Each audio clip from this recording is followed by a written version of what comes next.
Friday. Welcome to this week's edition of Shaynel's 3 Cents. I'm your host, Shaynel Caldwell, the founder and executive director of Our Blended Families. And again, we want to welcome you to the show today. We're going to make this intro pretty short and sweet today because I'm really excited and looking forward to jumping into everything with our special guest.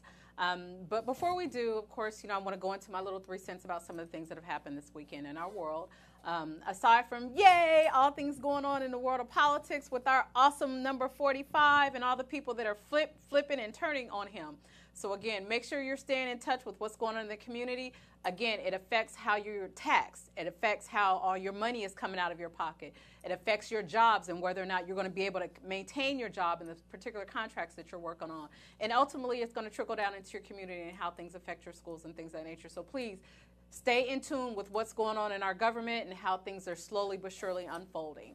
Now, of course, in the world of lifestyles and things going on, I think one of the most prolific things that hit me this week were all the events surrounding accused family killer, Mr. Chris Collins up in Denver. For those of you that aren't aware, he was the gentleman that is currently sitting trial on allegations that he killed his wife and 2 children. Incidentally, his wife was also pregnant. And it was recently revealed in the news the other day that the reason that he allegedly committed these atrocities was because he was in an illicit affair. And so somehow or another, it reminded me immediately of the issues with Scott Peterson. For those of you that may remember, I'm from Cali. I'm a West Coast girl, all that good stuff. Raiders, LA, Oakland. Now we're going to Vegas, all that good stuff. But it really, really bothers me when we hear about these situations. Not only that there's a problem within someone's marriage, not to mention, the situation that has to be handled delicately surrounding raising your children when those situations arise, but ultimately that you decided that you cannot live anymore in this particular situation in this fashion, but by killing your wife and or your kids. Scott Peterson was convicted after an amusing go-round from fleeing the police and being on TV, much like the gentleman in Denver was pleading for the community's help with trying to find his wife and, oh, help me find them. I love them. I don't know where they are. And ultimately it was discovered that he had actually killed her and his son because he apparently gutted the baby out of his wife's stomach. So Scott's rotting in prison down in California. I don't recall exactly where, but again, we're intensely watching the court case surrounding the gentleman in Denver that has ultimately done the same. And so while family killers is something that's not new to us, we've been watching, and those of you like myself that have been studying this for a while, we are going to go into a little bit today with my guests on some of the reasons how some of these things unfold and ultimately some of the reparations that tend to fall out of when 2 relationships fall apart within a husband and a wife. So again, I want to say thanks for tuning in. I hope you've got everything knocked down. Hopefully you're watching on voxwave.com, you're watching online, or you're watching on our live YouTube feed under my personal page. Hey, but again, we'll be coming back shortly after this break with my guest, the awesome and beautiful Miss Anita Mitchell. Her and her husband are the founders and directors of an awesome organization called the Perfect Family Blend, and we'll be looking forward to having her on the show right after this break. We'll see you back shortly.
and we're back. Again, thank you so much for watching. This is Shaynel's 3 Cents with my wonderful, beautiful guest host today, Miss Anita Mitchell. Yes, thank you. And if you would be so kind as to share with our audience who you are and whose you are and what you and your wonderful husband are doing.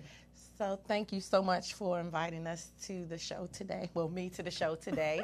I am Anita Mitchell. I am the co-founder of the Perfect Family Blend, where me and my husband have the business of helping blended families nurture and maintain and keep their families together. And so we've been married now for 9 years. Might as well say 9 years. It'll be 9 years in September. So, and we are very excited about what God is doing with us through the blended family. So absolutely, absolutely. I think one of the most important things that I'd love for you to share with our audience. You and I met because we were both members of the Sanctuary at Kingdom Square. Mm-hmm. Yay, Pastor Macklin. Shout out. And part of being in the church is not only being able to grow and connect with individuals, but also being able to be transparent about, how the Lord has blessed you and through your testimony. Yes. So if you wouldn't mind telling the audience a little bit about how you and your husband got your blended family started. Okay, so actually Tony and I met back in 2018. And this 2018. Oh, you're right. It is 2018, 2008. Y'all meet every morning. When every morning we wake up, we met, right? And so we met in 2008. Okay. And I had 2 boys already. One was a teenager, one was about 7 years old, and Tony has no children of his own at that time. And so we dated for about probably like 7 to 8 months. In the December of 2008, he had proposed to me and the boys. So it was all of us. He proposed to all of us in December. So we became married in September 2019, and we've been together ever since. Awesome, awesome. And have you added to your family since then, since you only had 2 boys at the time? Yes, so since then we have added 3 more children. We have 1 angel baby, Anaya Simone, which I'm sure you'll talk about later, and then 2 other toddlers. They're 4 and 5 now. Okay. So, okay, a boy and a girl. Awesome. I think that it's also important to note that within our community, typically, and this is most communities of color, typically the man meets a woman that has children. Right. And so there's always those conversations surrounding, well, man, you want to marry this woman? She got kids already. You sure you want to deal with her kids? Did you all have those conversations about do you like the kids? You sure we're going to make this awesome transition and you won't have any difficulty walking into this responsibility? Because it is a responsibility in addition to the tag along, because the kids also have a father. Right. So. Right. So we didn't spend a lot of time talking about it because Tony had already made up in his mind that if he was going to be with me, that he would have to accept Keith and Daniel as a package. Like, we were a package. There was no, like, you're just going to love me and not, just kind of tolerate them. So he immediately took on the responsibility of the fatherhood, you know what I mean? Not pushing that they're going to call, not replacing their father, but having that male positive role model that he was going to demonstrate for them. So we talked about it because when we were dating, I was like, well, did you ever have a quote, like a quota, how many children a woman would have before you would even entertain dating her? And he did have that. He was like, 2 was the max. But, she got 5 kids. If she got 5 kids, God would have to beam down and tell me that I needed to marry her. This is your assignment. This is your job. But he was just like, 2 was my cap. Okay, so you were perfect. Yeah, I just made it. I just made it in, And so, we didn't really spend a lot of time on, working out the details. We kind of just went day by day. And I think sometimes if you spend too much time trying to figure out all the details, that's when you tend to the what ifs. You don't know what's going to happen. That's right. So he never, ever tried to become their father, because they had fathers, whether they were active or not was a whole nother story. But he never tried to replace them. Excellent. It was just to enhance what they already had. Mm-hmm. And I know you use the term a lot in your organization, bonus mom, bonus dad. Mm-hmm. So, look, I love to hear that, because a lot of people seem to think that, oh, if this happens, these people get together, they get married, the other person's pushed out the picture, and then you have to figure out who's the number one dad or who's the top dad. No, they're all dads. Right. You just get a bonus because you bring another one into the foray. Right. So we don't really care for the term step, because steps are things you walk on, and Tony is he's not a step, so he's not a stepdad. They're not going to walk all over him. While we know that term is not, there's a lot of emotions behind the term, because sometimes people think stepmoms or stepdads are wicked or they're mean, and so that title tends to come with a negative stigma to it, whether we like it or not. Sometimes it's just automatic negative. That's so true. With the bonus, it's like, when you think of a bonus, it's like something that you didn't even really earn. But we all like bonuses, right? We like a bonus on our check. We like a bonus, a bonus gift card, a bonus. Right, we like bonuses. So when you change the dynamics and you say, I got a bonus mom, this person isn't the person who's trying to replace my biological mom, but this is another person that I can talk to, because hopefully if my biological mom or dad has chosen to unite with this person, that this person is going to bring value. Right. You know what I mean? This person is going to bring an enhancement to our dynamics. So I got two moms to deal with now. I got two daddies that's going to love me. I have two moms that if I'm in a crisis, maybe I can't go to my biological right away, but I have this other person who is going to steer me in the right direction, and may even still direct me back to my biological mom, so that I can maybe get the nerves to go to her or him, just depending on the situation. Absolutely. So. Yeah, when I got divorced, I don't think that, I think that I immediately trusted, because I had met my ex-husband's new wife at the time. But I don't think I had any qualms about whether or not she would be good for the kids. But because of the mental situation I was in at that time, she was more of a bonus for me. Right. And so that's why I coined the term, and I use it all the time, my stepwife, because the kids got a stepmom that were able to help them. But I'm like, oh, I got a stepwife because she helping me too. Right. So I ain't care about them. I'm caring about what I'm getting. Okay, so I got a wife that's also going to help cook. Okay, I got a wife that's also helping wash their clothes and pick them up. Okay, this is my step-wife. So we add to the family on this side. Yeah, you got to look at the positives. The positives. Yes. Because you obviously didn't want to be with that person any longer, so let's move on. You have to learn to make it work in the positiveness. Absolutely. Kind of reflecting back on our opening when we talked about Mr. Watts, I know that in the work that you and Tony have done in talking to people, the issue of infidelity has arisen. And we also know that aside from money, infidelity is the number 2 reason why people get divorced. Can you speak a little about how it's not... And forgive me for saying this, y'all, pass on, but it's not that freaking bad. You don't have to kill the other person to go on to another relationship. Do not. But can you provide some tips on how moms and dads can kind of have this discussion and say, hey, this isn't working anymore, but in the interim, this is what I'm doing, this is who I'm doing, but this is how we can effectively separate and still take care of our kids and still have some type of unity, as opposed to, going off on the far end of the sinning board to where we just go kill everybody and start fresh. So. Right. So if I understand your question, what you want to know is, how do people have the conversation? How should they have the conversation if they're going into a new relationship and they're no longer going to be together? How can we move forward? Absolutely. Okay, so one of the things that I know that we did was we had a conversation. So with the biologicals. Okay, so when we got to the point where we were getting ready to be engaged, when he asked me at that point that we were engaged, even while we were dating, they knew him. They were very involved in the dating process. So they knew who he was. So when I said I was getting married, they wasn't like, to who?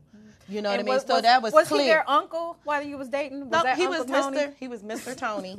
No, look, don't do that. Don't do that. Uncles. They know who their uncles are. They know how many brothers I have. So they were not uncles. So don't blur the lines and bring confusion with your children. Yes. You know, so no uncles. He was just Mr. Tony. And then, but going back to your question is the communication has got to be on point. Mm-hmm. Like, you have to be clear because everybody has to be comfortable. Meaning Tony has to be comfortable with me having a conversation with Keith and Daniel's biological dads, okay? And so the biologicals have to pretty much, I don't owe them an explanation. Like, I hear this a lot too, is I don't owe them an explanation. Well, you do, because you're bringing in another person who's going to have immediate impact on that child's life. So that biological parent has absolutely every right to ask, who is this person? You know, tell me a little bit about them because they're going to be around. Right. And so I need to know who they are. And so you need to build that relationship. And so that's key. So having the communication, be consistent. You know what I mean? Consistent. Like, don't get mad at the biological because you may not agree. And so therefore you start getting into your emotions and making decisions. What they say, don't make long-term decisions off of something that's short-term because you're in your emotions. But what you decide later is at that moment is going to impact that child's life. Because we're really talking about what's going to impact the child's life. Mm-hmm. Sometimes we lose that. So being consistent, like I said. And let me interrupt you for a second here, because something that you said definitely bears repeating. Don't make long-term decisions off of a short-term emotion, because we see that all too often. It's like, I hate this job, I quit. Right. You know, you get on my nerves, I quit you, we get divorced. Right. So absolutely, and I think it's very profound that you said that, because we do have to realize we're entitled to our emotions. We're entitled to what we feel. However, you need to understand that may be a fleeting emotion. Right. You know, so don't make anything long term until you realize, okay, I'm not mad anymore. It's only been 2 days or something like that. Right. So. And then the last thing I would say is resolve conflict quickly. Like, don't, come together. Like, I know we had an issue one time, and really it took all of us. And what I meant is it was me and Tony, one of the biological fathers, and his girlfriend. We all came together, and we talked about what our thoughts were on the situation. They had a say, she had a say. I didn't say, well, you the girlfriend and who cares what she got to say. Like, this is she ain't the wife. She ain't even married to you. Like, that's petty. We're supposed to be mature adults. We're supposed to be setting an example for the children on how to handle conflict. So don't be afraid to handle conflict. I mean, of course, we had to diffuse ourselves to get to the place. So you don't want to do it in the heat. You had to fix your face. Yeah, too. You don't want to go in the heat of the moment because we were both angry. Both sides were both angry. But at some point, you got to get past your anger and how are we going to solve this? Because my resolution at first was he just don't go back.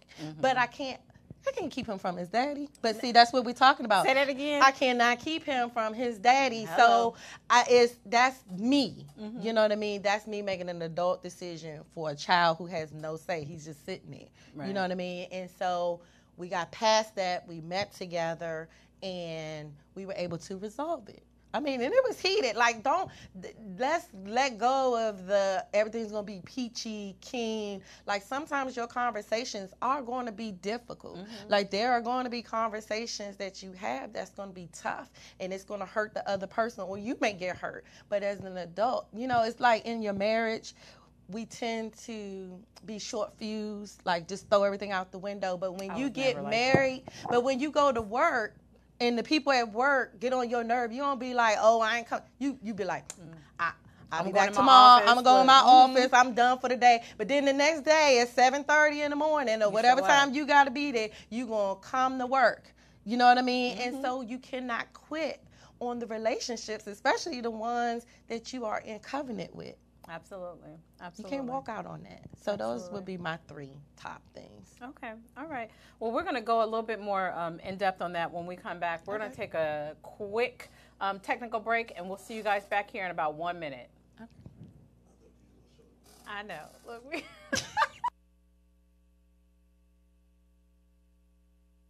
Look, we're going to do this real quick first. So, is this a charger? Yeah. Yes.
Awesome. While we were on a break, we took a moment to share the advertising video for Tony and Sanita's upcoming Blended Family Conference. So can you tell us about this exciting, new, awesome conference that's coming up?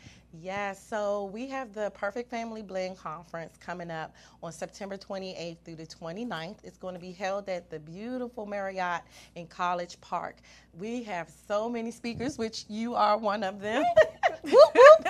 Right? And so we are so excited to have this Blended Family Conference because we know that as blended families, we have a lot of different issues that come up, and we knew that this was a mandate that had to happen, like that a total, that it was a conference that was needed to focus on the blended family and our unique situations, right? There are married couples, and then there's the blended families, and while we all may deal with some of the same things with the blended family, we just have an extra set of things to consider. And so it was very important that we do this conference, and we're very excited about it. So absolutely. And again, it's a 2-day conference. It's going to be out in College Park at the Marriott, which, as Anita said, it is a beautiful hotel. Yes. And you've got rooms blocked for your guests? Yes, we have rooms blocked, which the last day to reserve your room is on August 31st, but the room block is for $149. And let me tell you, the rooms are gorgeous. And they cost more than $149. And they definitely cost, it's like double $149 so for one night. So this is just worth it for you to come for that one night at $149. Now that won't include your conference admission, but it will include your room. Absolutely. And is this just a conference for married people? No. So if you are engaged and dating, if you are just cohabitating together, if you are just single, and like me, I was a single mom, and you just want to know, like, what are some things you may have to come in contact with, you are welcome to come. If you are married and not in a blended family, because listen, we're still going to be talking about a lot of the same core issues that all married couples deal with. It's just going to be coming from a different spin, like I said, on the added factor of being in a blended family. But definitely, if you're not in a blended family, you are more than welcome to come. So, and if both of you as a couple cannot come, you can come by yourself and just take the information back. So definitely single, engaged, dating, just living together, just together. Like looking to start a blended family because you're dating somebody that may have children. So. You're more than welcome. So. Okay, awesome. And you'll hear a bit more about the conference in the upcoming weeks, because again, as a speaker and as a supporter of Tony and Anita's organization, we'll be making sure that we put those promos out, and looking forward to having you guys come out and see that. Yes, please. So, yes. So you mentioned something that I thought was very interesting, because I know that, and this is dating myself because I'm still nice and young, watching Maury Povich. I love watching Maury. Girl, yes. And someone made a joke the other day that he's been bringing families together for years. I'm like, and it's unfortunately true. Yeah. He not is always good way. He's performing a public service. Yes, he is. But one of the things that I often hear people say, and one is, it's kind of distressful, of someone that grew up in a single family household, but it's even more distressful as a professional in the field to hear people say that, well, I don't want your girlfriend there because she ain't got nothing to do with it. And so get her out. I don't want to talk to her. I shouldn't see her. And, vice versa for the men. They say, I don't want my kids around nobody. That ain't your husband. You just dating him. And that's absolutely, and it's always going to be wrong. So before I go into my spiel about why it's wrong, can you, again, go back and share a little bit about why it's important to engage that other person that your boyfriend or your ex is dating and spending time with? Well, it's ludicrous to tell a person who like if they're living together, or let's just say that they're not even living together, but that they are in a serious relationship. Like they may not be at the engagement level, but this is somebody that he's seriously dating. And guess what? You can control what he's doing when the children are in his care. So this woman is going to be there, whether, or if it's the man dating or the vice versa, this man is going to be there regardless of whether you want them to be or not. So lose that. Absolutely. You know what I mean? Like that's not even starting out on a good note. So a lot of times what I say is you got to let go of the hurt, because a lot of times people who operate like that, they are still hurt themselves based on the relationship and they haven't let it go. And so the only way that they feel empowered is to try to manipulate that relationship, or to feel like they are in control. But you're not in control. You're not in control. And that's just, and your children are watching. Like, let's talk about having a healthy relationship. And a lot of times you won't have that because you haven't let it go. You gotta let it go. Let go of your anger. Let go of your disappointment. Let go of the fact that y'all not together no more. And if you really wanted him or you really wanted her, like y'all would be together. So obviously something didn't work, and y'all both came to the agreement that you were not going to be in a relationship anymore. Or at least one of y'all did. Well, one of you, and you had to accept. Well, yeah, you got to suck it up. If he or she didn't want to be with you, then you got to just move on. There are billions of people in the earth that you don't need to worry about one person who don't want to be with you. Like, in either way, this person has moved on. You just need to move on with it. That's right. I always find it interesting because I've heard people say, well, I didn't even know that he was dating her, or I didn't even know that she was going out with him. First of all, most of y'all probably following the other person on social media. Yeah. So you know that they're dating someone. Yes. Two, if you're any type of involved parent, you've heard of this other person from your child. Yes. Your child has come back to you from a visit or an event that they went to with the other parent. Oh, mommy or daddy or such and such, me and such went to the park and we did this and we did that. So you know about this other person. Yeah. Now, whether or not you want to tiptoe and take some steps into getting to know them, because you may still be amazed that he left you because you thought you were great, and you really were great, just not for that person. Right. So look, hold on to that. And all your greatness, you weren't good enough for that person, or maybe that person wasn't good enough for you. But you need to come back to the actual self-actualization that you are who you are, and you have to move forward from your relationship split. Yes. So when people say, well, I don't want her doing this because she's not his wife, she's just a girlfriend. Right. They live together. Right. And if they live together, she's probably involved in helping to make everyday decisions about who's putting gas in the car. Right. What type of car insurance do we have? She's probably picking them up from school. Hello. Right. Hello. I mean, she's probably buying stuff. She's probably just as engaged. And I think it's always that intimidation, meaning like you're going to be replaced. Look, nobody can replace You as a parent. You as a parent. They cannot replace you. If you're doing what you're supposed to do and you're grinding for your kids, you pouring into your kids, hey, chances are great. You know what I mean? Like I would have wanted their dads to have somebody, because now when they go over there, I know that, especially if she's a good woman, like you can tell, like women, we can pick up if somebody's just, after you get past the pettiness, get off of your petty style, right? Your petty style, right? And recognize that, well, every time the kids go over there, they come back, oh, their clothes is clean, they done ate, their hair is combed. Oh, okay, yeah, trust them that you can put that onus on their partner. Right. That they are involved and they look a good person for your kids. Right, and they have the well-being, but you would never know that if you don't stop the pettiness.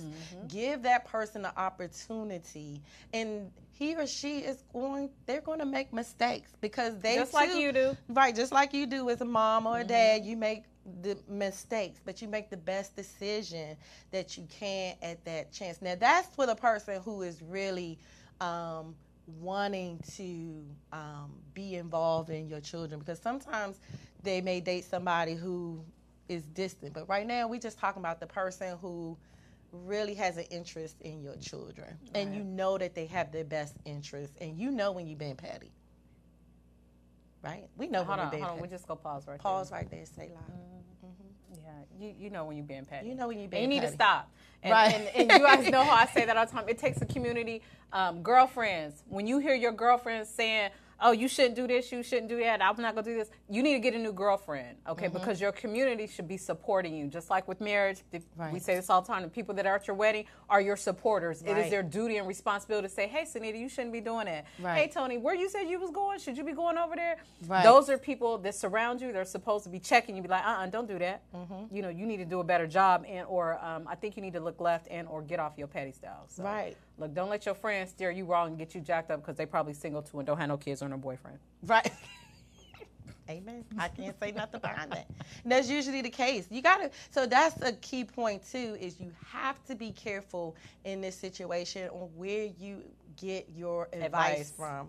Because if you're listening to the person who's never been in a relationship, they've never been married, and it's nothing to say that a single person cannot help you. And I'm talking about the person who's dating in an engaged level, not just because once you're married, really, single people really can't help you that much with the marriage, because they're not in a covenant relationship, so they don't know what they're going to do. And they're not the one you should be going to for advice. Right. So, but what I'm saying is, while you're dating, you got to be careful on who's in your ear. So I always say to have mentors. Like if you're engaged and you're dating, you're seriously considering marriage, partner up with stable, like somebody that you would want to mimic.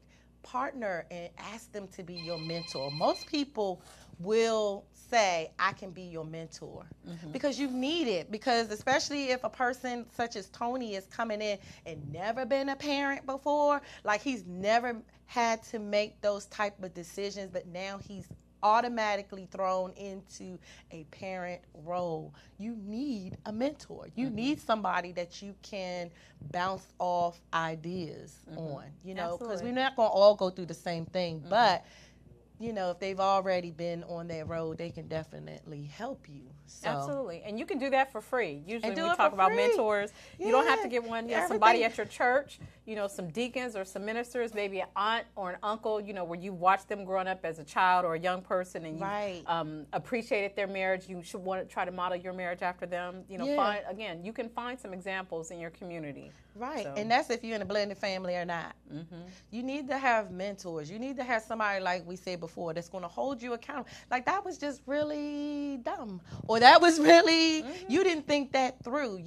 That wasn't a smart decision. So, because sometimes when you're in a relationship and you're in it, you can't really see yourself.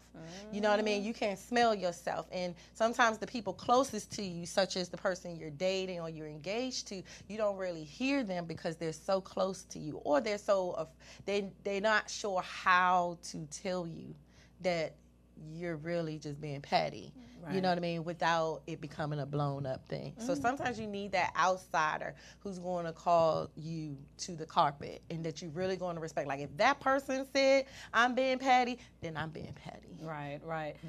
And it actually reminds me of a story. A good friend of mine had told me years ago that he was dating, and he was dating a couple different women, and he said that one of the women that he was dating, when he would tell her, "Oh, I'm getting ready to go out and do this," and it was something illegal, some illegal activity, and she would tell him, "Oh, okay, be safe."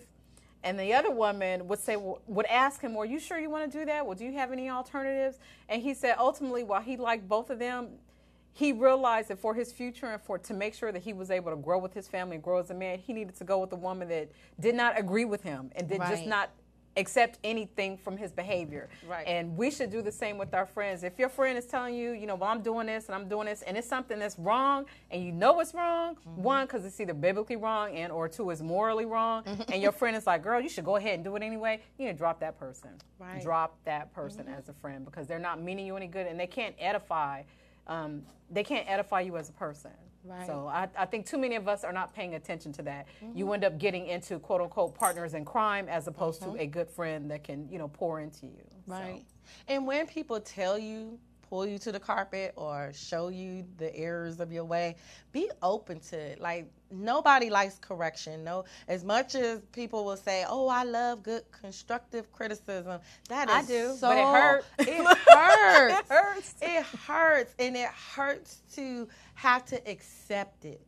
But don't be like, "Oh, she don't know nothing," or she just, who is she? She don't know what she. She ain't my mama. She ain't my mama. She ain't my grandma. She ain't my auntie. She don't pay my bills. Right.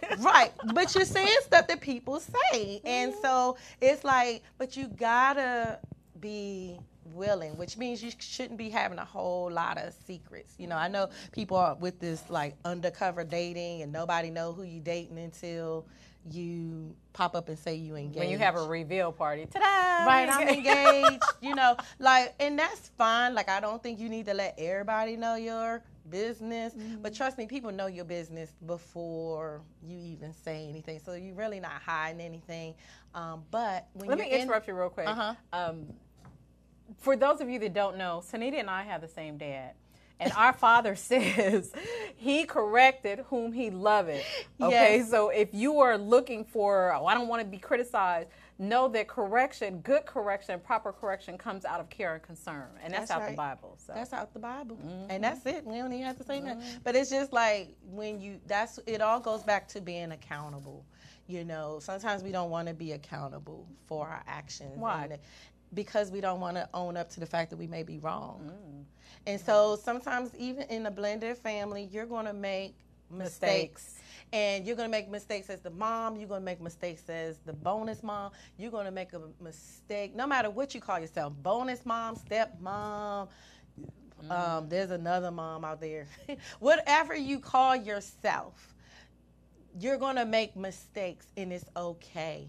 And as the biological mom, I cannot go to the bonus mom and just hop on her, you know what I mean? Because she may be already feeling bad about a decision, and here I am adding to it. And now, she may shut down for a while. But it's up to me to say, you know what? I've made all kinds of mistakes as their mother too. Child, let me tell you about the time that. Right. Because we're talking about they're not going anywhere. This is somebody that they're engaged to. This is somebody that they're married to. So why not, like you say, form the community where we can say, I can accept your mistake. Because again, we go to work, people make mistakes. You don't cut them off. Some people do get fired, but you can't fire this person. This is not a person, because they're in a covenant relationship. And so you cannot fire them either. So that's right.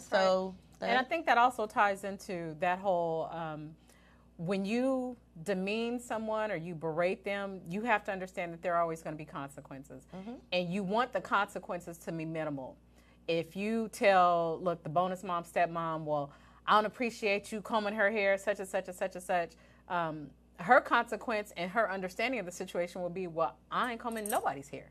So when they come over, ain't nobody getting their hair come. So if you don't do their hair before they come, they walk around the whole weekend looking like Boo Boo the Fool. And then you're mad when they come back because she allowed your children to walk around looking like Boo Boo the Fool. Exactly. But you can't have it both ways. Exactly. And so it's the way that you do it. It's the, hey, can I talk to you for a second? I was wondering, why did you know that we put Cream of Nature in her hair, and I brought some for you. This is what we normally put in her hair because she has this hair condition.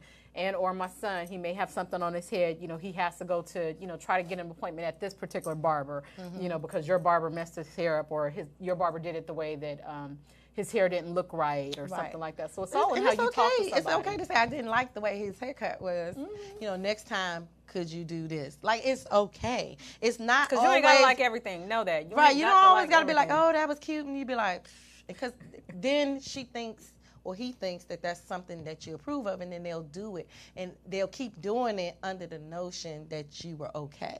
And sometimes it's just that's that like, ugly sweater thing. You keep telling Auntie every year she gets you you an ugly sweater. And she keep buying you the same nice, one, the same nice. sweater in green this year. Instead of saying, I would really prefer a turtleneck. I really prefer a T-shirt. She's like, well, she like this, So sometimes it's okay, and this goes back to saying it's okay to have the hard conversations, because people do, so if she likes it, and it's okay that she likes it, but just don't send her back looking that way. Back to me. I didn't like it. You know what I mean? And that's okay. Yeah, I had a friend, she didn't like braids because she couldn't braid. So when she would, when the child would come to their house, she would take her braids out, and she would, comb her hair and put it, in some little different ponytails, which was always really pretty. But I was always amazed that when it was time for the kids to go home at the end of the week, she would have her friend braid the kid's hair back. Wow. And I'm like, that's a whole lot, but it worked for them. Works for them. It worked for them. I think she was. I don't think she was going through cosmetology school, but she had something with hair where she's like, she just cannot deal with braids. Right. But again, it worked for them. When the kids went home, they went home the way that they were supposed to. When they were with her, they ran things the way that things were to be ran in her household. Right. And so that also goes back to what Anita said. You cannot run somebody else's household, and you're going to be hurt every time you think that you can tell somebody else what to do in their house. Right. Especially in my house. Right. That's like me coming in and be like, well, you need to turn the light on, leave the light on. But you're like, you don't pay no light bill here. Like, I can't tell you what to do. And especially, like, as a man, if we talk about the men, like, you cannot go into another man's house and tell him how to run his home. Like, that's just not going to work. Like, if they were to come to Tony and tell him, you need to do such and such, and this is the way it's going to be, Tony, just close the door. Like, you're not going to come in here and tell me how to run it, but I will entertain if you saying there's something that you don't necessarily want to see when they leave my home to go back to yours. Right. Like if the kids play basketball, your son play basketball, you need to put a basketball court in the back of your house because I got one at mine. Right. Yeah, that's not going to work. Well, he can go down the street to the basketball court. Like, you're not paying for it. You're going to pay for it to go here, then yes, we can do that. But see, it's all in how you speak. They say it's not what you say, but it's how you say it. And a lot of times when we're saying things in a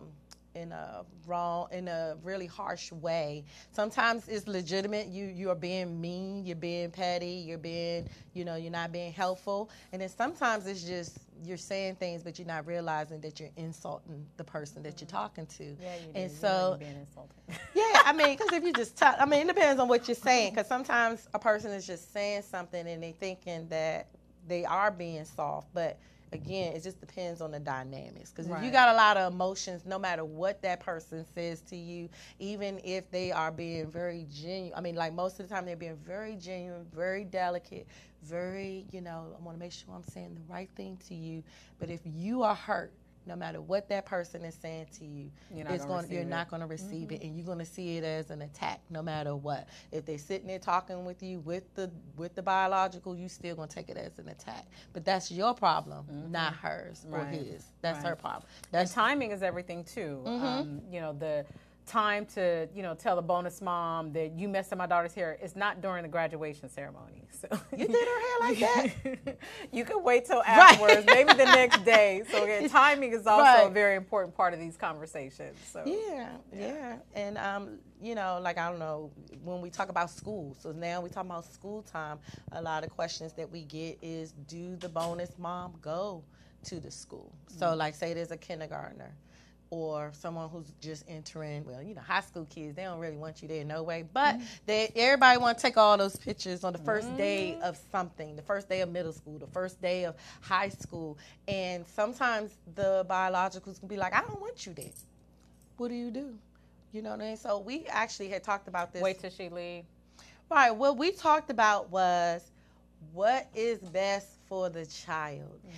If the biological mom or dad asks you, and I'm talking about even if they are married, even if the new couple, they're married now, they're not just dating, this is like she's there, like she is the wife, still honor the biological mom or dad's request. I know that's hard. I'm going to let that sit. You know why? Why go? And you know it's going to cause an issue. What you can do is just do something later. Like, this is when we will talk about it, because they will, just so that the child doesn't go to school having to hear an argument before they go to kindergarten, before they go to the first grade, before they go into middle school, before they go into high school. They have heard their parents arguing, which means that when they come back, they're going to deal with the stress of being at school, and they're going to come home and have to deal with the argument that left, at 7:45, 8:15, whatever time school starts. So that's why I say, if they ask you not to come, okay, you're going to be hurt. You know what I mean? The person, the bonus mom, bonus dad is going to be hurt. But what can we do? Because the child going to come home, right? You still going to have a visitation visit, right? So you can still celebrate, get pictures. Maybe they'll still take a selfie. Go on the second day. Go on the second day. I mean, school is what, 200 and some odd days. It's okay if you miss the first day. So if it's going to cause an issue, then stay home. It's hard, because these are hard facts. But what's more important, your ego and pride, or this child going to school with even if it's a pretend picture? Because we got to let children be children, and they don't need to be an adult mess. That's true. And it hurts me to agree with Anita on that. It really does. It hurts me to agree with her on that. But it's true. You want to make sure that you're honoring the biological parents' requests, because sometimes they may be nonsensical. They may not make sense, and it may just be out of, their feelings of uncomfort, because a lot of parents still have to deal with the adjustment of having another mother or having another father in the picture. And again, you want what's best for the kids, because even the kids may say, well, I still want to get a picture with you. Can you still come to the school? Right. I'm going to share, and I probably shared this story before, but I'm going to share it again. When my daughter graduated from high school, mind you, these are teenagers. My daughter graduated from high school, and my ex-husband, he's a marrying type. So he on his third wife. So, he a man in love commitment. So I love that about you.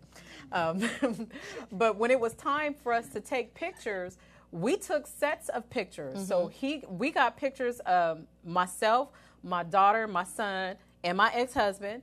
And then I moved out the way, and he took a picture with him, my daughter, my son, his 3 stepchildren, and his new wife. And then he also took a picture with the kids and his second wife. But again, we took sets, because we understand that my daughter wants these pictures. All these people have been in our kids' lives. We all know each other. We come together. Now, mind you, you might have been in your feelings about the picture, but this is our family. This is our family dynamic. Right. So you take this and you keep it walking. And at the end, because y'all know me, I like to push the envelope. Instead of giving you 2 cents, I'm going to give you 3 cents. I'm like, now we all go take a picture now. Right. So all of us getting in this picture, him and all his 3 wives, so I made a joke about it and all that good stuff. But we all took our family picture, because this is our family, because it's our community. Right. It's our community. So sometimes you have to suck some of those things up, but ultimately know that your kids want to be a part of all of the family. The more people that you have involved, the better it is for your child. Right. You know, the better it is for your child. Right. So. And that's why I said if you had the conversation later, like, okay, this going to work for today. But I can't we need to tomorrow, talk about this. We need to talk about the rest of the days, and we're going to need to talk about next year, because next year I'm still going to be here, and I'm going to want to go on the first day of first grade, you know what I mean, or the first day of 10th grade, or, I want those pictures. So what can we do to resolve whatever anxiety, whatever why you tripping? Yeah, whatever emotion that you're having about me not being there, we need to resolve that, because like you said, especially if they've had children together. Absolutely. So outside of your children, there are other children. So they're watching. And they're siblings. Whether you like it or not, they are now siblings. And so it's like, you got to get over yourself. And get out the way. Like, how much better would it be if, hey, okay, I'll take my set of pictures, and then then I go on to work. You see, y'all have at it. I see y'all upload them, FaceTime, send them to me or whatever. Send them to me. Nothing's going on. Clearly nobody wants anybody back, right? So it's not a threat that you're trying to take them, or because they're with someone else, you're with someone else. So it's not the fact that you think that, there's no blurred line. So anything else outside of that is you. Yeah, I'm going to say with the exception of my ex-husband, because everybody wants him. He's so awesome and great. Everybody wants him. Okay. Look, comic break. So before we wrap up, as we come down to the last couple minutes, let's talk a little bit about the baby daddy culture. Is there, what advice do you and Tony typically give people when they say, well, I don't want to deal with such and such as baby daddy? I don't like them. He's got some issues. He got all these women. He's still that child's father, and he still needs to be involved. So what advice would you give a mother or another bonus dad to say, hey, we're going to bring this in together, because I know you guys have had some? Well, sometimes, clearly you want things to work out where everybody can come together and it is just fabulous, right? But sometimes in reality, there are some people who you just need to distance yourself from. And you keep it only to the points that you have to talk to that person. And that's okay. It's okay if it's the simple drop off and pick up. It's okay, this is your weekend here, to your kids. Right. You're going to drop them back off at my house. It's okay if they don't come in. It's okay if y'all not high-fiving and doing all that stuff. It's hanging out at the birthday you party. ain't got to hang out at the birthday party. Maybe they're going to have their own birthday party. That's okay, too. It doesn't mean that you always, like we said, going to blend where everybody's going to be able to come to the birthday. We're going to have one birthday party. Everybody's going to come. No, maybe that baby daddy or baby mommy is going to have their own party, and you guys, the biological mom may come, or just to keep peace, because there is no peace when the three of you guys get together. For the sake of the children, might have to do double everything. So that means the child gets 2 birthday parties, the child gets 2 graduation parties. That means the child gets 2 sets of pictures, family portraits, because sometimes it's just not going to come together, and that's okay. And side note on that, and I'm glad you brought that up, when you create that culture where the kids get 2 of everything, you actually open another Pandora's box, because then your child is accustomed to pitting the families against each other. So while you think you're doing it out of pettiness and or spite, mine's going to be better than them, your kid will come to expect that, well, if they're not going to do it, then they're going to do it. They're not going to do it. And so you're actually breeding and teaching your kids to be competitive with the parents, and that actually fosters into the animosity between the two. So a lot of people don't recognize that. I'm just doing this, but ultimately you're always asking why your kid is asking for more and more and more. Well, why? Because you bred that culture of competitiveness. So something to think about. That's something to think about. That's something to think about. But it's okay. And sometimes it may not breed competitiveness, because the children, as they get older, they begin to understand why they may be getting 2 different things, or maybe one parent may not be able to do it at all. You know what I mean? And so you right, that is one spin, and then sometimes as they get older they realize, like, okay, they may not even want 2 parties. Like my mommy, over here they did this party, it was pretty much what I wanted, I don't need the other one.